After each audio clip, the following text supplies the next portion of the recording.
Let's solve a gas law problem using Charles's law, which describes how the volume of a gas changes with temperature at constant pressure. Let's say we have a balloon filled with helium at room temperature, which is 25 degrees Celsius, and its initial volume is 2 liters. We want to find out what happens to the volume when we cool it down to negative 10 degrees Celsius, keeping the pressure constant. Charles's law states that the ratio of volume to absolute temperature remains constant when pressure is constant. We can write this as V1 over T1 equals V2 over T2. Before we can use this equation, we need to convert our temperatures to Kelvin by adding 273.15.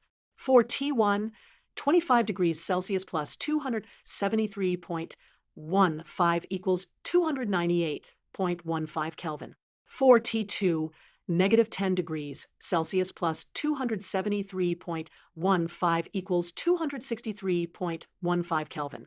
Now we can rearrange Charles's law to solve for V2. V2 equals V1 times T2 divided by T1. Let's plug in our values.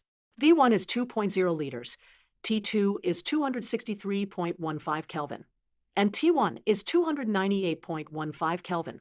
When we calculate this, we get V2 equals 1.76 liters. This makes sense because when we cool a gas, its molecules have less kinetic energy and move more slowly, which results in a smaller volume.